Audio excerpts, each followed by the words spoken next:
The views expressed on this broadcast of Speaker Monday with your host, the Monty'man, do not necessarily reflect the opinions of KHLT Recovery Broadcasting or its affiliates. KHLT is not affiliated with any particular 12-step fellowship.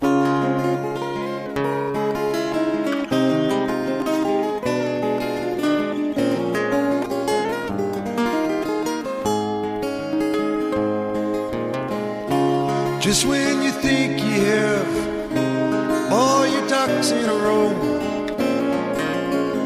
life takes a spin.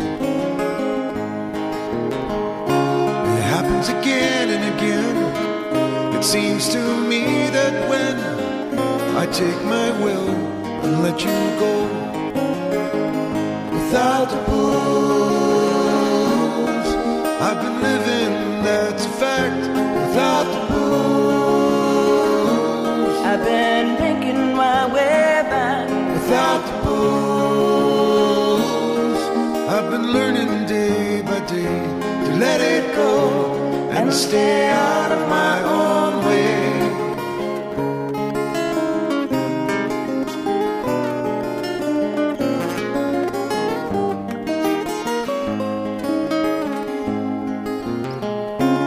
Welcome to Speaker Monday with the Monty'man. Each week, Monty brings us speakers from a variety of 12-step fellowships. Now here's the Monty'man with this week's speaker. Well, greetings, everyone. Welcome to Speaker Monday here at the Take 12 Recovery Radio Show. I'm your host, the Monty'man. And who you're going to hear this week is an interview with Benny Hinn interviewing Melody Beattie. She is the author of Codependent No More. She's also a recovered alcoholic and recovered drug addict. And she's sharing her experience, strength, and hope in an interview that I thought was absolutely fascinating. And I hope you enjoy it as well. So without further ado, here is Benny Hinn and Melody Beattie. You yourself, Melody, at one time were addicted, as you told me earlier. Talk about this. I think people would really like to hear that at the age of 12, you were already an alcoholic. Blackouts, drinking daily, addicted to alcohol. What started that in your young life? Well, when I was 4 years old, I was outside playing with the two neighborhood girls, and we went down to the corner, of the street up block where I lived, and in front of a church, a stranger offered us candy. And my two little friends said yes, and they accepted the candy. And I said no, I was following the rules. And he snatched me up, and I was abducted. My friends, of course, ran away to get help, but meanwhile, I was abducted, I was molested. And that was the beginning of a childhood where it was normal to be abused. It was normal to be sexually abused. It was normal to be physically abused. I came from a family that was in an enormous amount of pain. It wasn't their fault. I mean, I believe people do the best they can do at any given point in time. And yet I was walking around with more pain than I could handle as a little person. And so I'd go to school, and I went to a school then where you came home on your lunch hour to eat. And my mom was at work. I had 8 stepfathers. I would come home on my lunch hour. 8 stepfathers. I would come home on my lunch hour, and instead of eating a sandwich like everyone else, I'd grab the whiskey bottle under the sink and have a couple shots of whiskey. Because when I had that in me, it was the only time I felt normal, or what I thought was normal. It was the only time I felt good. I would imagine now they would label me as clinically depressed as a child and traumatized, but we didn't have those labels back then. And even with all those labels and all our knowledge now, every day in our country, 5 children die from abuse in America, in the United States. Every day, dear Every God. day, with all the knowledge we have. So it continues. The beat goes on.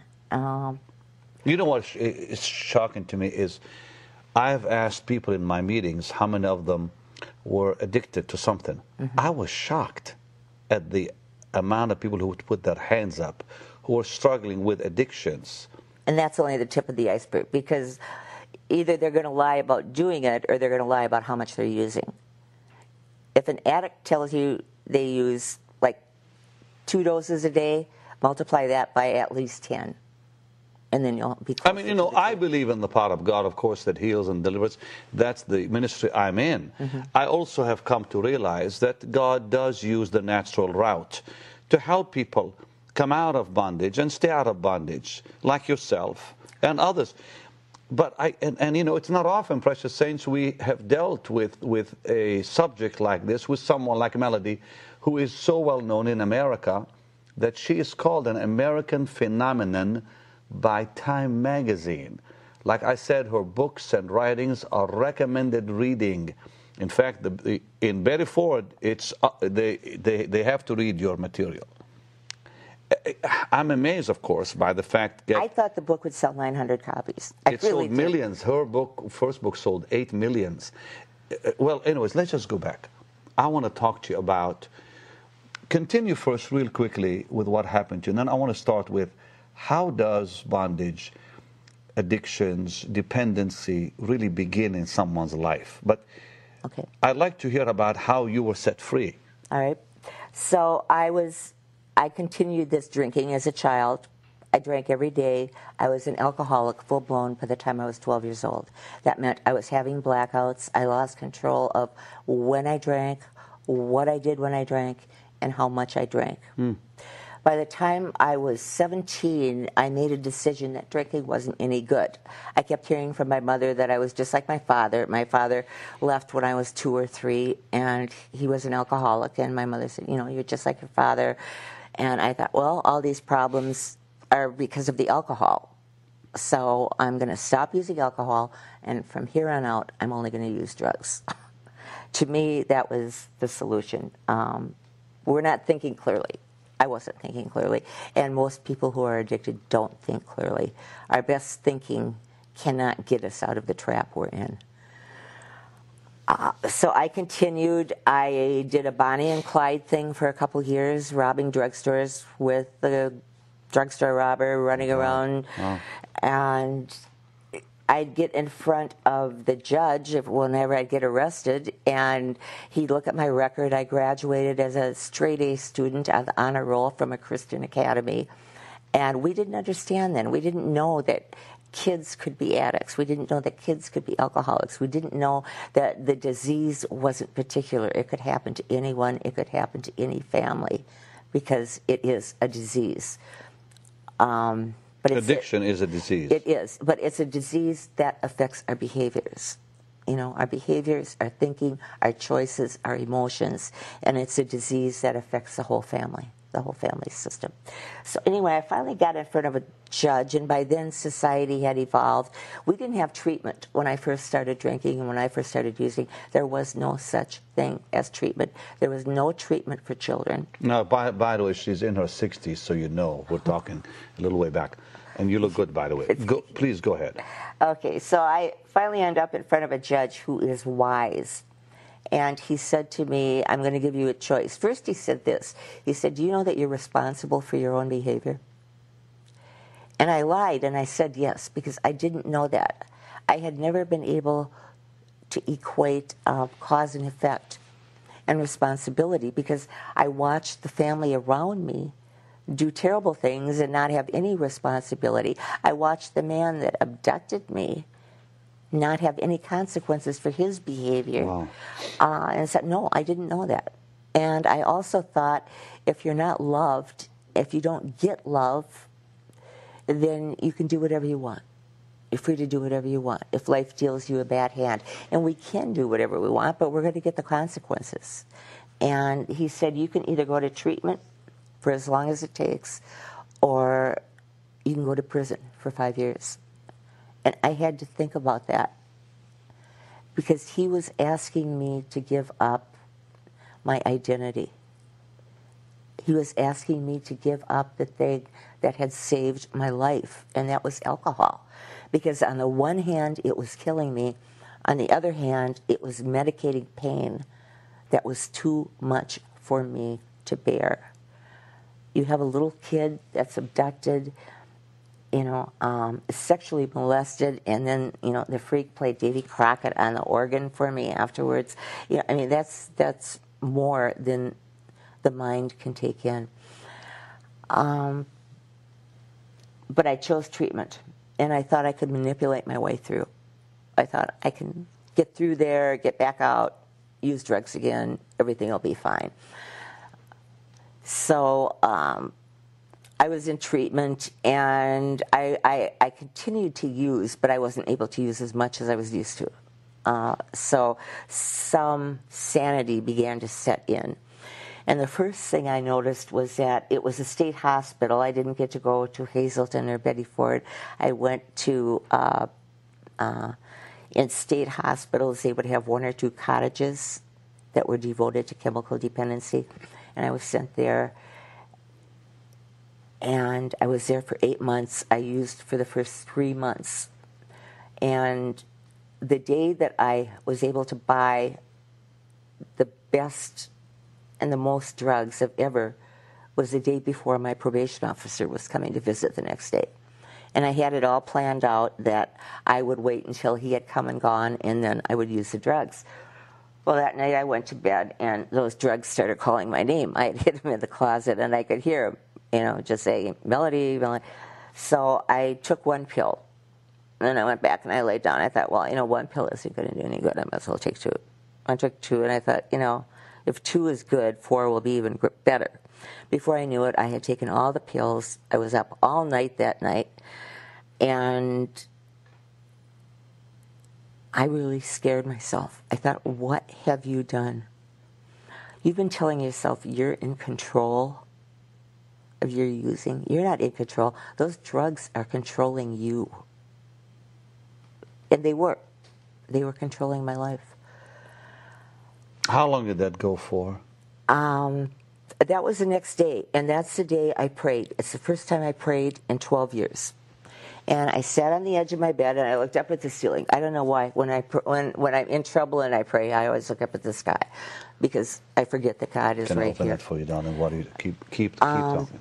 So I looked at the ceiling, and I said, God, I don't know if you're there, and I don't know if you care, but if you are and you do, and there's a way for me to get sober, please help me.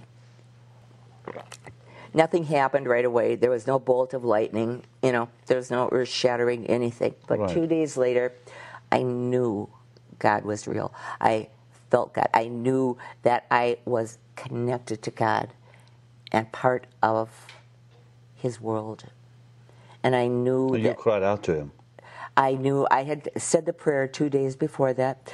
But this was a very disciplinarian kind of thing. I knew I had no right to keep doing to my body what I was doing. No right.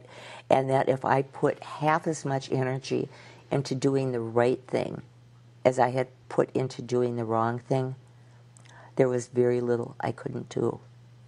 And so I went into the treatment program, and I threw myself into it with all my heart and soul. I had 1 slip in treatment after that. It was Halloween night, and they were having a party. And when the whiskey bottle got to me, it was just instinctive. I went like that. But I had changed. I didn't get a good feeling from it. There was no good feeling. And next day in group, at the risk of going to prison for 5 years, I told the truth about what I had done. I couldn't live with the guilt from lying anymore. I had been changed from the inside out. And many people in recovery have a spiritual awakening after, they've done the right thing for a period of time and they've seen the cumulative effect of it. I had a spiritual awakening in the beginning, and I knew that God was real. I knew that God knew who I was and where I was. And I had stopped believing that when I was 12. I made a conscious decision when I was 12 to take control of my life. Because I said to God, if this is your idea of love, then you and I have a problem. Because my life so far has not felt like love. And if this is how you're going to handle my life, I'm going to take the reins because I think I can do a better job. Well, my better job had landed me in treatment, facing prison for 5 years. And so I was willing to give the control back to God. And now, when you did, the Lord set you free. And now you're helping a lot of people. Your books are recommended reading in even medical schools. How did you begin? Let's just talk about this, and we'll do more programs tomorrow and the day after. How did you begin in helping people? What caused you to want to help people? Well, first I had to help myself. And by that I mean I had to learn how to live without drugs. I had to learn how to I learned from that situation in group, where I had my slip in treatment, and I went back and talked about it in group. I told my counselor, I said, I have to start all over again. She said, did you learn something from it? I said, yes, I learned that I can't go around people who are using because those behaviors are too habitual. So it was a process. They say treatment is no big deal. You just have to change everything about your life. And I did. I had to change everything about my life. My friends, where I went, what I did. And writing, I couldn't even put together a letter with one sentence in it when I was in treatment. How many books have you written so far? 18. Let's begin talking about how this begins, dependency. How does it start? I'm sure every person is different. But try to give me an answer that would help a lot of people. 2 weeks ago, I read a statement by Dr. Drew that 100% of the people who need treatment have childhood trauma or acute pain that they're medicating. Wow. 100%. That's a pretty strong statement. I knew that grief was part of the whole process of dependency on alcohol, dependency on drugs, dependency on other people, what we call codependency. I want to talk about that maybe tomorrow on dependency on people, but I knew that that grief was part of it. So it all begins in childhood? Not necessarily childhood. Sometimes we can become traumatized as an adult or have a trauma. I believe. But Dr. Drew said. Yes, he said 100% of the people have some pain or childhood trauma or adulthood. I mean, it can and does happen in adult. We get a pain that's too big to deal with, and people begin medicating themselves. Sometimes people start drinking out of physical pain. They're in extreme physical pain, and the doctors won't give them any medication for it, but they find relief by drinking. I'm going to have to agree with Dr. Drew and say that they begin by medicating pain, and then the medication becomes a disease of its own. Talk about that. When you say disease.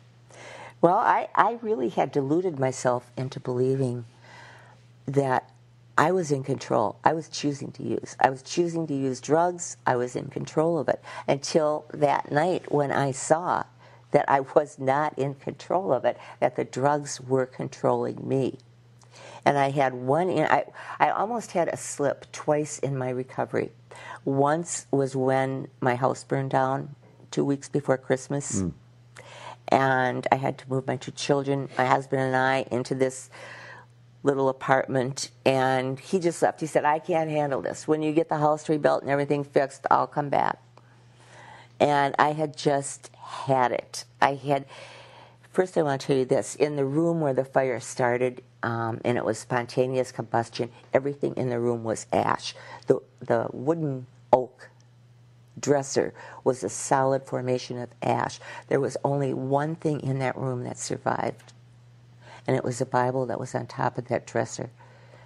And the edges of it were slightly singed, but other than that, it was the only thing intact in that room. Just the Bible. And that's pretty much been the way God has communicated with me. Because these are living words. Okay, let me ask you something, because we're almost out of time. We'll continue tomorrow. I promise you there's so much more I want to ask her. What is the first step you tell people? What is the first thing they have to do to break dependency, to break addiction? We admitted. We have to admit. We have to tell the truth. But that's very, very hard for people. It is. Some will deny it. Some will hide it. Yeah. And they're very good at hiding, not just from other people, but from themselves. But life and God are relentless. When it's time to learn the lesson, it's like a school teacher following us around with a stick, going, here, pay attention. Say that again and explain that. Life and God are relentless? Yes, when it's time for us to learn the lesson at hand, the lesson will not go away. We will get more and more consequences. It'll be harder to talk our way out of these. It'll be harder to get out of these. Like when I came face to face with the judge that said, you can either go to treatment for as long as it takes, or you can go to prison. The disease has a lesson to teach people, and when we try and get in between God and the person, we don't let the person learn the lesson that alcohol is trying to teach them, or drugs. All right, we have to take a short break, and when we come back, more with this fascinating interview with Melody Beattie, conducted by Benny Hinn. Hey, this is the Monty'man at Take 12 Recovery Radio. You know, for way too long, the faith community and church leadership has had a misunderstanding of what addiction and recovery is really all about. Well, it's time we clear up some issues. Recovery Life presents Understanding Addiction and Recovery, an informational workshop focused on educating the faith community, clergy, lay people, and church leadership on the problem and solution of alcoholism and addiction. Friday nights, 7 to 9 p.m. at Oak Creek Christian Center, 5775 Columbus Street Southeast, Albany, Oregon. Gender-specific recovery life groups and support meetings for friends and families will form during the workshops. For more information, visit recoverylife.org. Recovery Life, a community outreach for the Willamette Valley in cooperation with Oak Creek Christian Center. He's a little crazy, but then again, you already knew that. I got in like 3 fights when I was in grade school. All 3 of them were with the bully. You know, we all know who they are. They're always a little bit bigger, they kind of smelly, and we duke it out. And after he beat the snot out of me, I'd say, you come back tomorrow and I'll give you more of that. It's the Bill Post Radio Show. Bill Post Radio Show. Weekdays at noon. All right, well, welcome back, and check out Bill Post's radio show at billpost.com. And now, back to our interview with Benny Hinn and Melody Beattie. It's not just physical healing anymore. It's just and I think a lot of people, people get sick physically because of inner struggles. Right. I mean, that's the core cause of many diseases. Not all. I mean, we do grow older and the body wears out. But living in a dysfunctional family system can cause diseases because we're in denial, we're not in balance. Anytime we get out of balance with ourselves, anytime we're continually either believing lies or lying to ourselves, there's going to be consequences. Okay, now, someone who has gone through some trauma, some rejection, it's mostly comes down to being rejected as a youngster or even as an adult. Or more serious. It can be more serious. I mean, I'm not talking about, getting scolded or getting a spanking. I'm talking about, children who an adult that they should have been able to trust had sex with them. Oh, God. I'm talking about being... So it's more than just rejection. Yes, I used to watch my mother hold my brother by the hair and take a wooden stick and beat him back and forth across the face. And it would horrify me. They had a different father. He was quite a bit older than I, but I mean, it horrified me. It horrified me to see him getting beaten like that. When he was 3 years old, she put him in a washing machine that was on cycle. What? She did it. She did that. I mean, and this is nothing compared to what many families have gone through. I mean, so many children go through so much worse than that every day. It's like, the kick the dog thing. It's all the way down the chain. The guy gets yelled at work, so he comes home and he takes it out on the wife, and she takes it out on the kid. And people don't know how to deal with their emotions in a way that is not destructive. I was asked to speak at the school where I went to high school. It was a Christian academy, and because I was an alcoholic then, I didn't appreciate what a fantastic school it was. And this was just in the last 10 years. And the principal had a surprise for me. I had destroyed every picture of myself from the time I was abducted on, because we only want pictures of the good times. We don't want pictures of the bad times.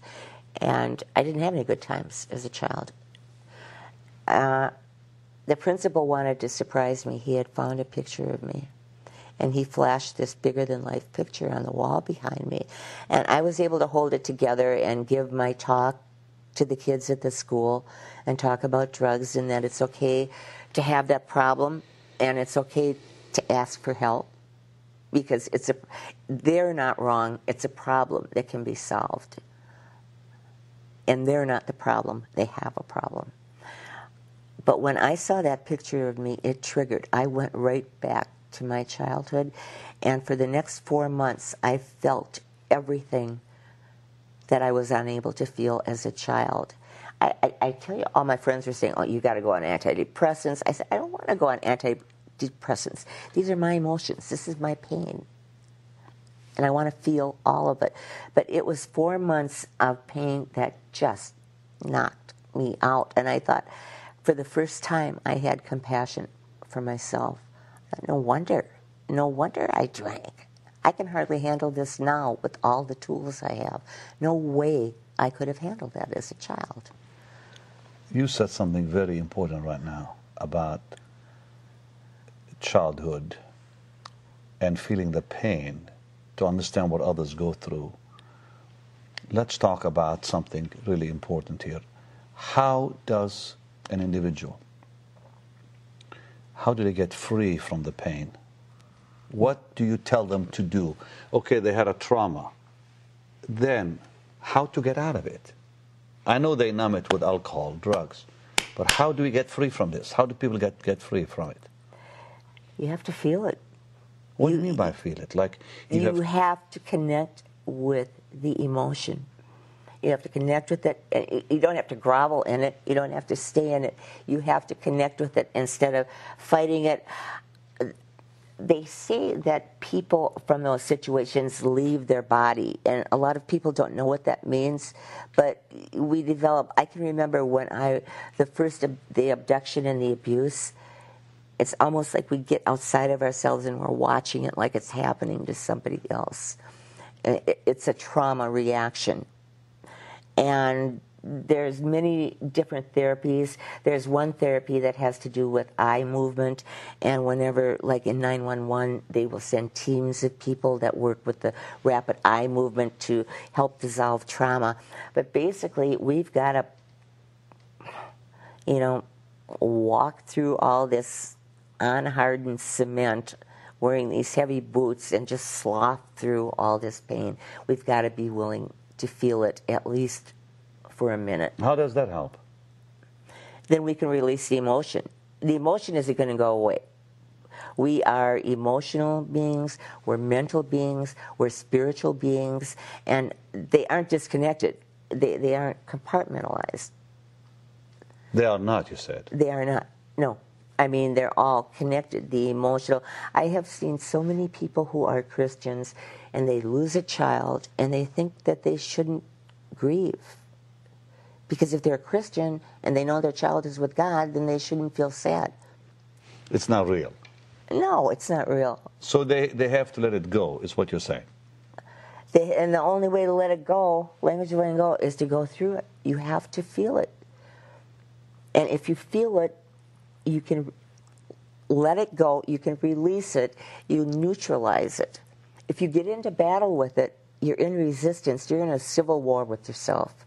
And it's going to take all your time, all your energy, and you're not going to go anywhere. So what you're saying is when they don't admit, they don't face the problem, they don't begin to deal with it in their emotions, they will keep numbing it with alcohol, drugs, all this stuff. Right. For the rest of their life, really, in some cases. It's like you take a criminal, the first time they do the crime, they either have to get honest about it and admit it and feel the feelings, or they're going to keep going back and doing it over and over and over and over.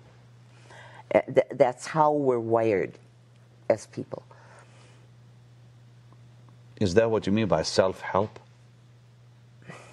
I didn't come up with the word self-help. I don't like it. Well, it's in your book. I don't, they're in that category. It has to do with the Library of Congress. I don't believe in self-help. I needed a higher power because I could not help myself. You needed the Lord to help you. I needed God. I needed God. I needed a power a lot greater than myself. Okay, so the Lord stepped into your life to help you. Mm-hmm. I asked first. You asked him to help you. And you had to cooperate. And I had to cooperate. And I believe that we need to do everything that we can in any situation. And what we can't do, God will do for us. Now, you said earlier before we taped that when you take one step, God takes 20. If we just move, if we make the slightest movement toward God, toward good, toward right, just the slightest movement toward help, God and life and the world will come a mile towards us to help us out. We don't have to do that much. We don't have to do anything we can't do. But if we do what we can, and if we ask honestly and sincerely and humbly, our prayer will be answered. So you said earlier that the reason, like Dr. Drew said, and you said the same, that the reason people take drugs, addictions, all that, it goes back to some trauma. They're numbing pain, some kind of pain. Is that in all cases or most cases? I thought it was most. Dr. Drew said 100%. I heard him say it on a YouTube video 2 weeks ago, and I was pretty astounded. I'm working on a TV series now, pretty much based on everything we're talking about this week. And so I've been doing a lot of research with what people are saying now. I want to bring today back to yesterday before we had treatment. So these individuals who are bound have got to go back to that moment to deal with it. Is that what you're saying, right? And the really cool thing, though, is that we don't have to figure it all out, because in a way, trying to figure things out is trying to control things. God will bring us what we need when we need it, because we'll continue to recreate that situation until we're willing to deal with it. Wait, say that again. God will continue to recreate that situation, that same situation, until we feel it and face it. It might be with a different person.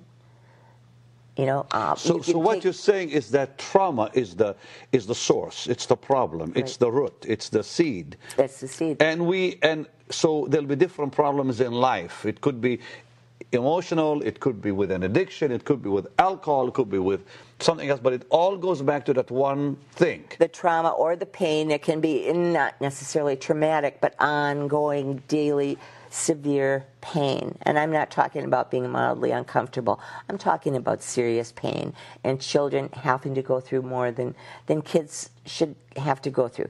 There's a saying that God never gives us more than we can handle, but there's a lot of kids in our world that have more than they can handle. There really are. Okay, now let's just talk about if you were sitting with somebody who had that trauma, how would you help them find it? What questions would you ask them? Would they even know that they even had such an experience in childhood or so? They might not. They might have pushed it away so far that they don't consciously connect with it anymore. And we have to be very careful when we tamper with it, because if we denial is considered a negative, but it can also be positive, because it gives us time to get our resources together until we're ready to face and to deal with something. Living in denial is the problem.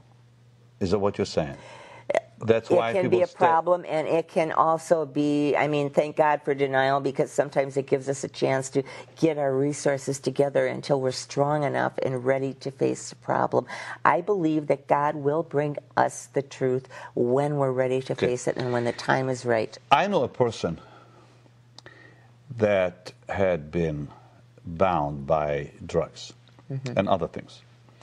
And I was talking to somebody about them. In fact, I was talking to a doctor who knew them well. And I said, what's the problem with that individual? And he said about the same thing you said, that it went back to some kind of a trauma. I said, why don't you tell her that? I said, why don't you just tell this individual this is what it is? Face it. He said, if I should tell that person the truth, it would kill him. So, Melody, how do you deal with that? How do you bring something so painful to somebody to say, hey, listen, this is the whole cause of why you're living the way you are? We don't have to, because it will be brought to us by God and by life. It will be. We have to trust. It's trust, and it's what I mentioned before, radical faith. Not the kind of faith that says, God loves me, everything in my life is great, but the kind that says, my son died, my mother abused me, my dad left me, but you know what? God really loves me. That kind of faith. Life just isn't what we're led to believe. I mean, it can be really hard. It can be full of a lot of painful events. But if we face these issues, if we're willing to face them and feel them, are you saying we fill the void with God's love, is what you're saying? Yeah. Right. Yeah, we learn to love. So many of us don't have a clue what it means to love. To love who? Anyone. Ourselves, other people, God. We think love is getting. I want to get. I want someone to make me feel better. That's not love. What is love? The best definition I heard of love is being fully present for another person, aware of and accepting of. That's very, very powerful. And it heals you, doesn't it? Yeah. It does. When you love in the real sense of the word, it's healing.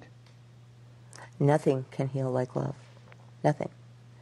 And even when a technician at that state hospital I was in showed me the least amount of love, it touched me at a very deep and profound level. All right, we're going to take our last break here. I just want to let you know again about Recovery Life Ministries. If you would visit recoverylife.org, listen, there isn't anybody on the face of the planet that isn't either afflicted or affected in some way by drug and alcohol abuse and also addiction. And there's many addictions out there. There's not one person in the faith community that isn't affected in some manner. Now listen, if you want some help, if you want to know how to work with the alcoholic and the addict, maybe you have somebody, a loved one in your life that struggles. Maybe you struggle yourself. Please visit recoverylife.org. We have meetings every Friday at Oak Creek Christian Center in Albany, Oregon. Visit recoverylife.org for more information, and please get on board with helping us to help you with the number one crisis in our country as far as health goes, and that is addiction. Would you please? That's recoverylife.org. All right, back to Benny Hinn, his interview with Melody Beattie. We have to be honest with ourselves about how we feel. So many times I would think, oh, it's not right for me to feel this way. Most family systems that produce addiction have a don't feel rule. It's not okay to feel. It's not okay to tell the truth. Don't say how crazy this family is. Don't speak up. And a child can do two things. That child can either say, life is totally random and out of control and there's no security. Or they can, self-esteem is really a survival device. Low self-esteem. Because we say, all right, this must be my fault. That's why nothing is going right in this family. And then that gives us a sense of control over the situation, and we could relax.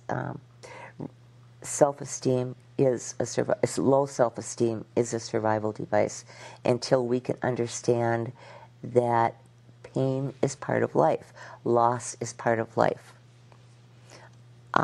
There's not this great big happily ever after. We don't get to control everything. We don't get to create these perfect lives.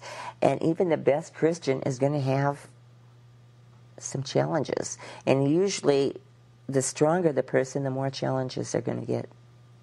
Why?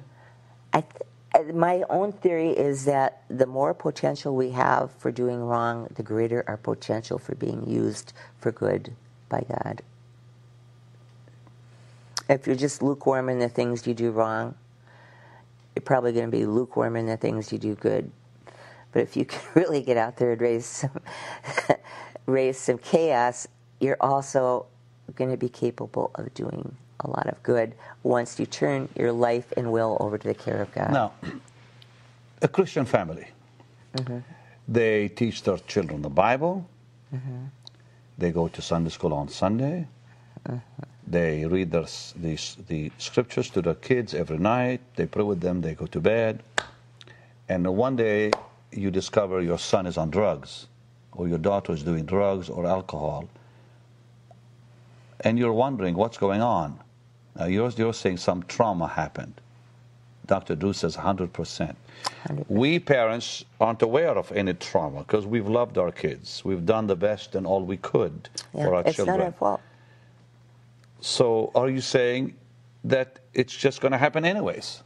Life is going to happen.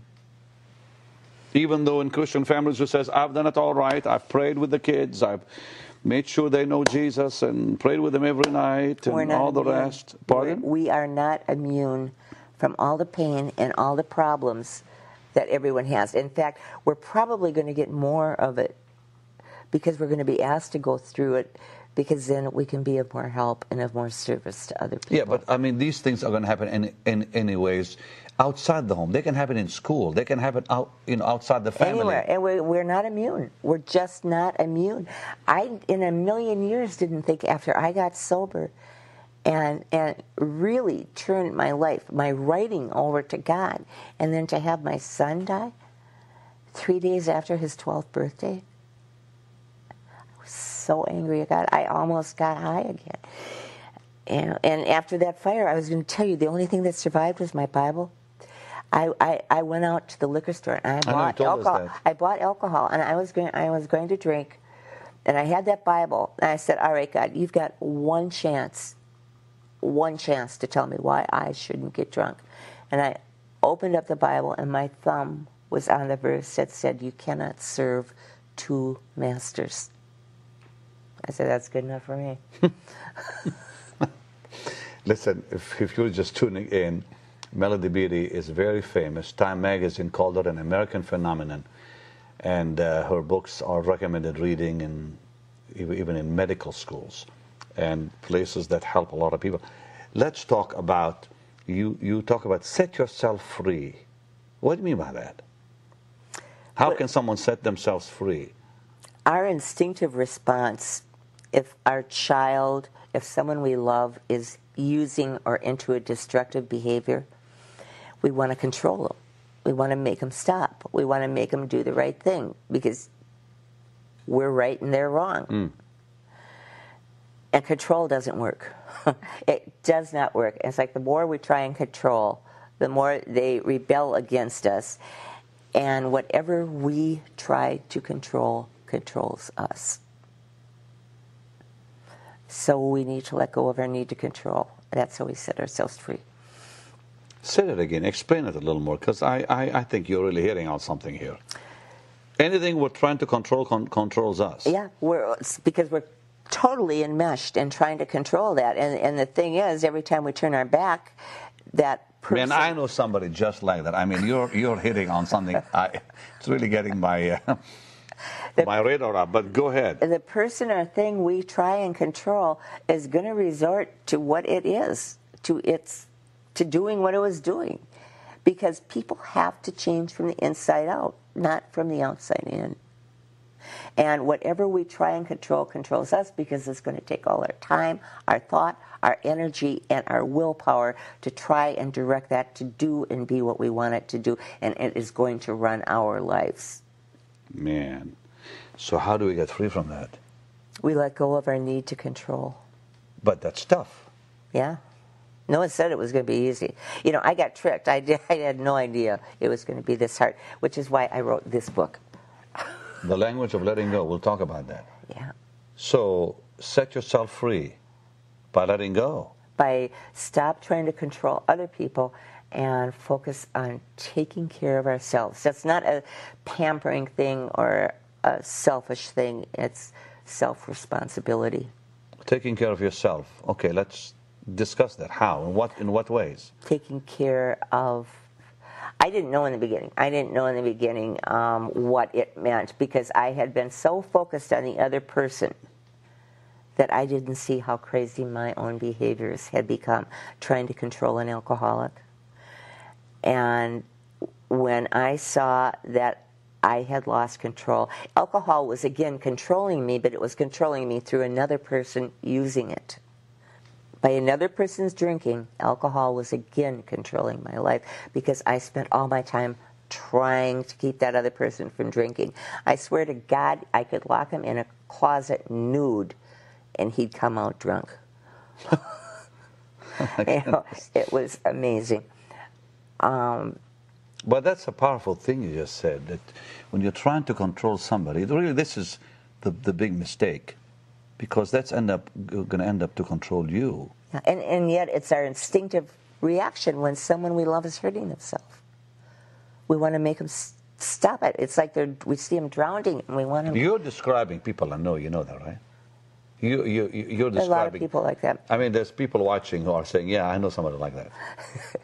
Okay. You don't know how many people have bought my book for somebody else and have read it for somebody else. So, talk about setting yourself free. Take us step by step. When we understand, really understand, it doesn't matter if we're right and they're wrong. It doesn't matter. It doesn't matter. We can't control them. We can't make another person do anything, grow, or be what we want them to be. We can't do it. We don't have So that you just power. let them go and have them make their own choices? Can't you guide them? No, we do. Not if they don't want to follow. Right. We can do, I believe we are meant to do what's in our power to do, everything reasonable to do, to help. But when we've done it, and when we've done it for the third time, and it hasn't worked, it's time to try something else. The problem is we get locked into doing the same behavior over and over, even though it's not working. And we just keep trying harder and harder to do something that doesn't work. So, let go, focus on yourself. Focus on what? Your problems? Focus on your pain? Well, I used to ask women in group, because when I started doing family groups, there was no material out about this. And when I asked them what they felt, they could tell me what the other person felt. When I asked them what their problems were, they could tell me what the other person's problems were.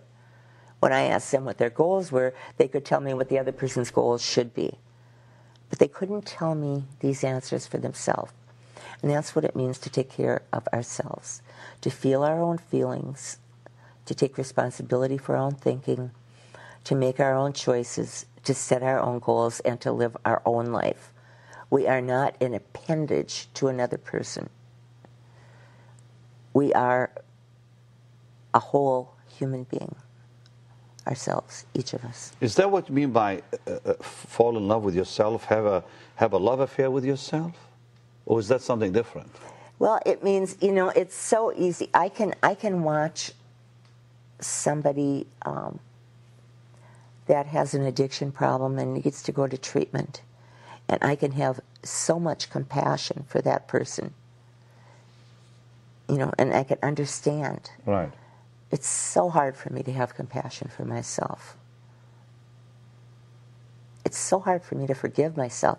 I can believe God forgives me. That's one thing. But to forgive myself, very hard. It's powerful, strong. Very hard. And, That is so true. That is, so very true. We can believe God will forgive us, but we just don't believe we're going to forgive ourselves. Yeah. And I can forgive somebody else for doing a behavior, but yet not forgive myself or have compassion for myself for doing that same behavior. You think it's possible, I'm going to ask this, just go off course a little bit, that people can get into addictions to punish themselves? Mm-hmm. They're punishing themselves because they believe they're so horrible and so bad.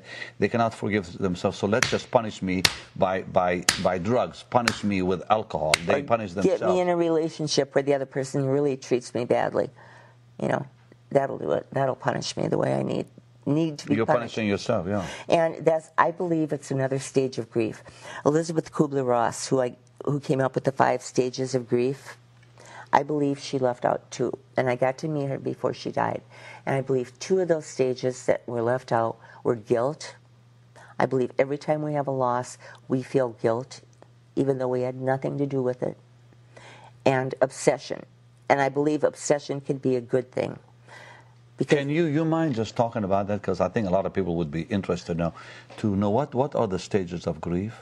Denial, bargaining, anger, sadness, and acceptance. And to that I add guilt and obsession.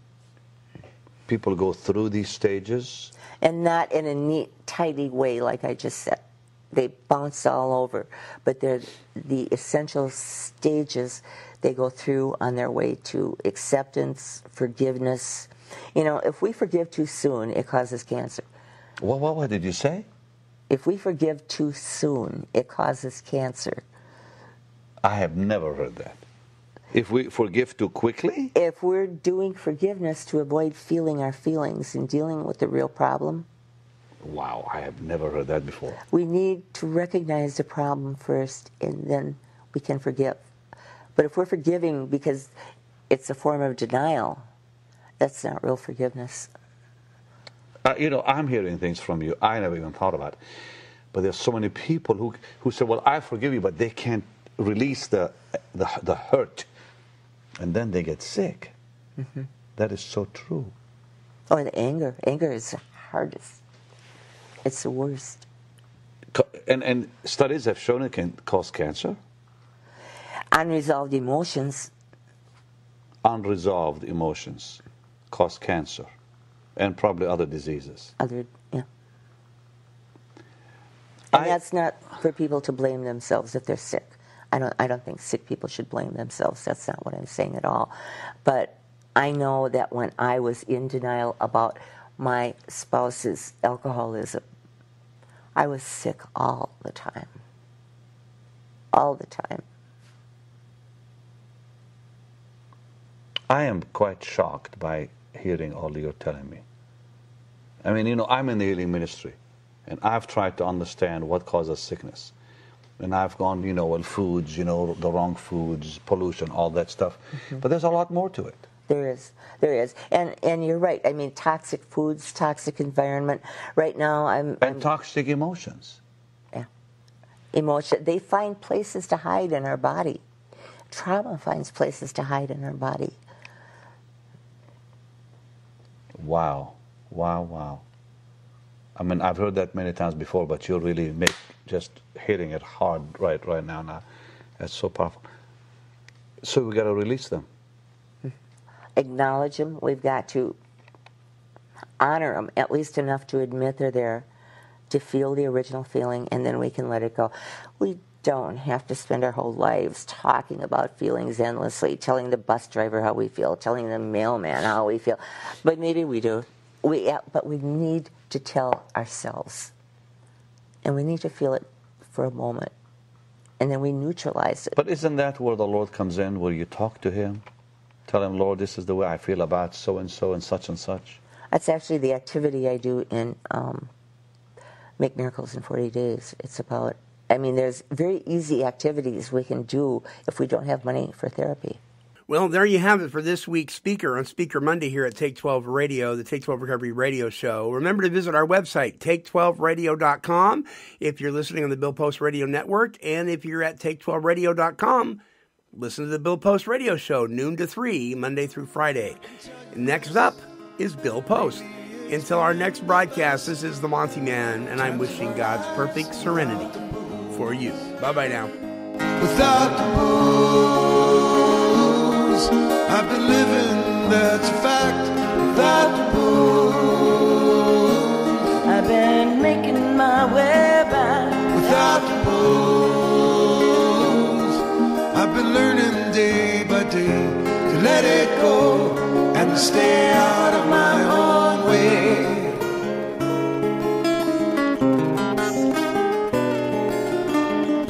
Stay out of my own way.